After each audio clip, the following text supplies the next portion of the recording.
So there's this massive file leak that just happened from Ehud Barak, the ex-prime minister of Israel, one of Epstein's very good buddies. Thousands of his emails were leaked online.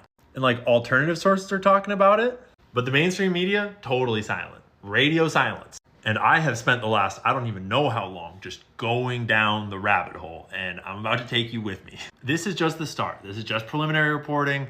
There's a lot of files, and just figuring out how to even analyze them has been a whole process. But through that process, working with my buddy over here on one screen and the reports on the other screen, and getting AI involved to write code that would scrape and then combine and then analyze. By the end of this, we're going to get to how they were surveilling the Hillary Clinton campaign. Oh yeah, and Putin and Jeff Bezos, Bill Clinton, Benjamin Netanyahu, and there's links that will go to email report. But first, I just want to tell you how we got here. Because when you actually download the leaked emails, they come from 2 different emails. But when you go into those emails, there is just this whole mess of folders. And in each one, there's more folders with different things. And each of these files is an individual email, right? But we're talking like 50,000 emails or more, each individual files in all these different folders. How the fuck are we going to analyze them? So lately, I've been playing with AIs in terms of helping find sources, helping dig through complex details and data, and helping get to primary sources. And or in this case, aggregate thousands of email files and turn them all into one file that we can search all at once, because they're not all in one place. You can't search them. Like there's nowhere you can go and type in Peter Thiel and have it find you where Peter Thiel is in the files. So I got on a call with my code wizard buddy. We got on here, he taught me how to use the most basics of Python, and he helped me out and did it with me. Crash course in coding, and we wrote out all this crazy code, and like, it's a long story, we'll skip it. But we wrote a program that would put them all into one JSON file, and then we got the JSON file, and it's real big. When you scroll through it, it's all of them extracted with critical information retained, like file names and file paths, day the email was sent, who it's from, who it's to, etc. But now it's searchable, and now we can put AI into them and have AI start scraping through it and be like, find me every instance of this or that, or look for patterns here or there. And that's where we stumbled across something kind of random that at first we thought was a nothing burger. Is in one of the little reports that it made summarizing what it was finding in the files, it mentioned Clinton and the Clinton Foundation and surveillance of the Clinton Foundation. And I was like, wait a minute. You're telling me that Jeffrey Epstein and Ehud Barak are communicating behind the scenes about surveillance on the Clinton administration? Please tell me more.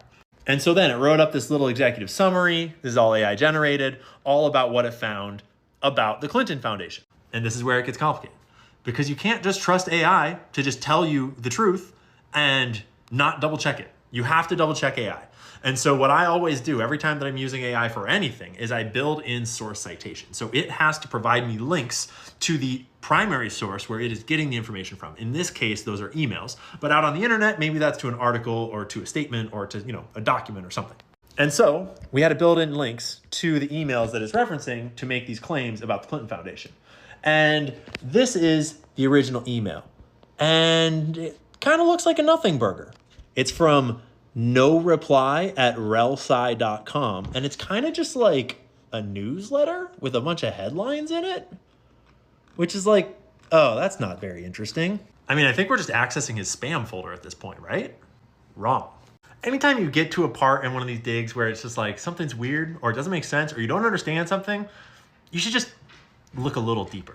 So this weird newsletter thing is published and produced by Relationship Sciences LLC, or Relationship Science LLC. So just for the heck of it, we look up Relationship Science LLC. We ask for a little summary of what they're doing. We dig into them. Basic AI summary, probably the easiest way to get this description out. Relationship Science LLC does a web-based platform to build business relationships for selling and growing, providing clients the information needed to close a deal, win a client, raise capital, get the inside track, meet new partners, enter a new market, achieve a new level of influence. So it's still sounding like it's just a random newsletter that he signed up for at one point and forgot to unsubscribe from. That's not what it is. The RelSci platform provides real-time, people-driven intelligence on over 10 million influential decision makers and over 1.8 million organizations across the public, private, financial, and nonprofit sectors. Clients receive 360 alert emails so they can stay current with the ones that matter most to them. This appears to be their key newsletter product that would have reached Epstein and Barak. This RelSci service costs $3,000 per year per subscriber and is designed for Wall Street professionals who understand that if you get one extra deal, the price is irrelevant. So this is a high-end monitoring program that you sign up for, and then it gives you high-end paid reports on people that you want to monitor, whether it's so you can make a deal with them, or you just want to keep an eye on your competitors, or you want to know what your old blackmail buddy is up to. So we asked some clarifying questions. Is this like a random newsletter that's just sending them random information about random powerful people, or are they specifically requesting reports on the Clintons and maybe other people? Yes, based on how RelSci services work, you would have had to specifically request monitoring of Clinton-related activities, and here's why, etc. There's all these filters. It's very customizable. It's very tailored and specific. So when Ehud Barak is receiving these RelSci reports about Hillary Rodham Clinton, Bill Clinton, Hillary Rodham Clinton, Bill Clinton, Hillary Rodham Clinton, Bill Clinton, they're receiving that because they have paid thousands of dollars for this service and have specifically tailored their subscription that those are people that they want to keep tabs on.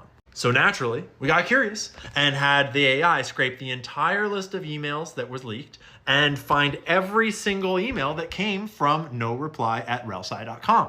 Write up a little report, include links to the original emails, please and thank you.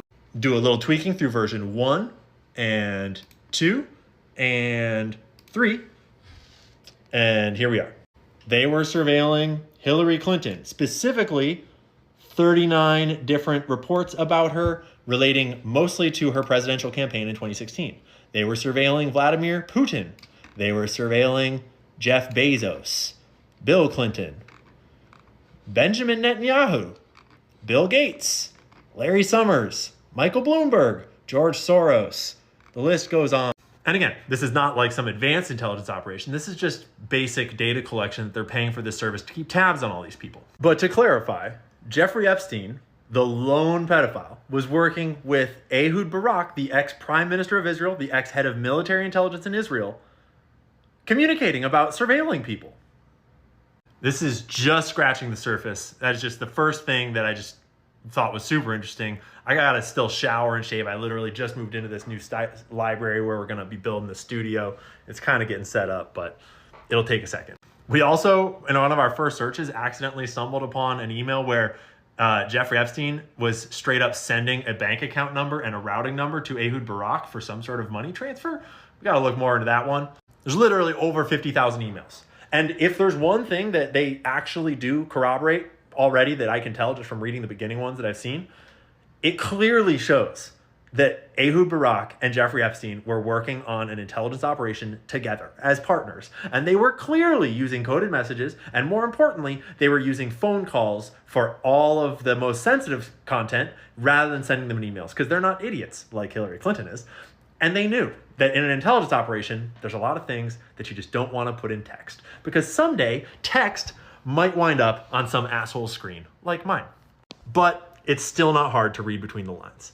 These guys were working together on an intelligence operation, and they were targeting all of these important people and many others. And I have a feeling that the reporting that has come out about Peter Thiel in these leaks so far, about Jeffrey Epstein in these leaks so far, all the reporting that's happening about these leaked emails, it is only scratching the surface. I'm going to try to figure out my best way that I can put this JSON file online so that everyone can have this searchable file that they can hopefully utilize to dig through it more. I'm going to be publishing all of these reports as much as I can. Stay tuned. Follow me on YouTube, because I'm going to be doing a whole deep dive video on YouTube exploring everything about this and drawing a whole bunch more connections.